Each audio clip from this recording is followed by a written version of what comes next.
जम्मू कश्मीर। जी अजय वर्मा जी, ये देखिए 5वां प्रांत बनाने की कोशिश कर रहा है पाकिस्तान गिलगित बाल्टिस्तान को, और आप जानते हैं किस तरह से ये इलीगल ऑक्यूपेशन रही है इस पूरे इलाके पर पाकिस्तान की।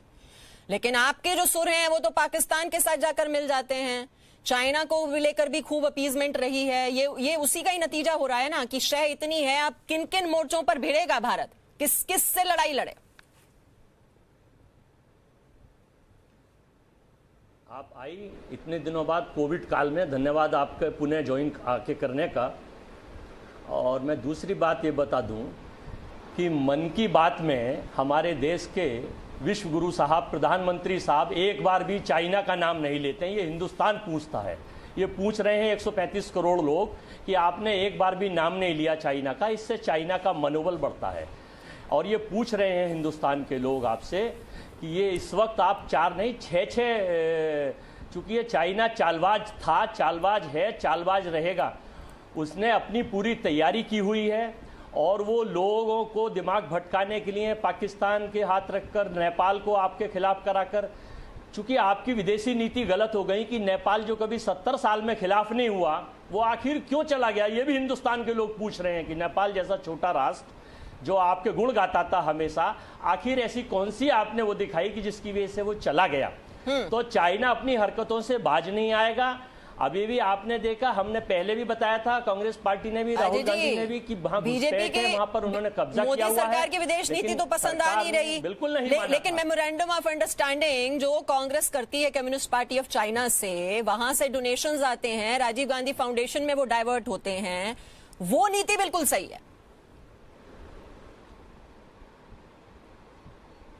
देखिए सीपीसी के साथ आखिर में आपको कितने फोटो दिखा दूं और कितने वो बता दूं कि कितने लोग आपके, कभी गडकरी साहब के फोटो हैं, अमित शाह साहब के फोटो हैं, इनकी एक सांसद थी सरोज पांडे, उनके फोटो हैं, इनके राष्ट्रीय महासचिव अरुण सिंह और राष्ट्रीय महासचिव राम माधव जी के फोटो हैं। आखिर सीपीसी से बीजेपी का क्या संबंध है, ये तो देश को बताएं। और रहा सवाल चंदे का, तो जनता के दिमाग और ध्यान भटकाने के लिए, हिंदुस्तान के लोगों का ध्यान भटकाने के लिए चाइना से आप ये तो बताएंगे नहीं कि पेटीएम से 500 करोड़ रुपए पीएम केयर्स फंड में, हुबई से, वन प्लस से, ओप्पो से, टिकटॉक से, एमोमी से।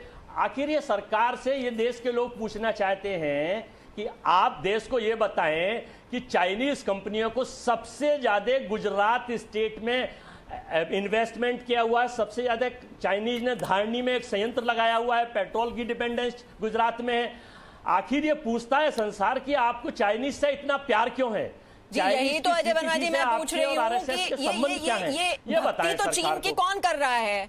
अगर आपका एमओयू साइन किया जाता है, वहां से डोनेशंस आ रही हैं, वहां से पैसा आ जाता है राजीव गांधी फाउंडेशन में, तो ये इसकी जवाबदेही कौन लेगा।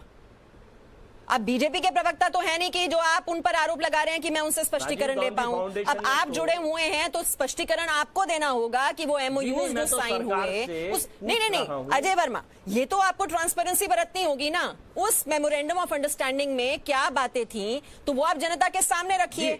ये कंफ्यूजन और ये शंका की नजर से लोग क्यों देख रहे हैं, ये कांग्रेस पार्टी की बनती है जवाबदेही या नहीं बनती है, ये बताइए। वो तो राइटिंग ऑन, वो तो 2011 में राइटिंग ऑन द वॉल है, कोई भी ऑन देख सकते हैं। लेकिन बीजेपी की कोई आइटम्स ना तो पीएम केयर्स फंड की आपने आरटीआई में भी निकाल दिया, बताएंगे कि क्यों नहीं बताएंगे। जनता का और हमारा टैक्स का पैसा है, 135 करोड़ लोगों का टैक्स का पैसा है।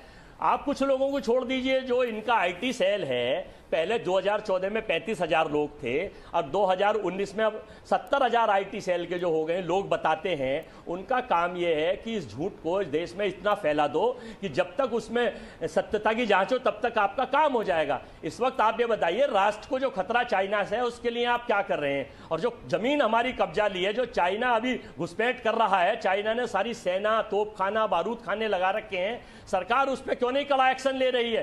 कब लाल आंखें दिखाएंगे, कब 20 के बदले 200 सिराएंगे, ये जनता पूछ रही है, ये हम भी पूछ रहे हैं। और ये विपक्ष अगर ये पूछता है तो विपक्ष को आप राष्ट्रद्रोही घोषित कर देंगे, सीपीसी से संबंध कर देंगे। आपके क्या संबंध है चीन से। मेजर जनरल जीजी द्विवेदी।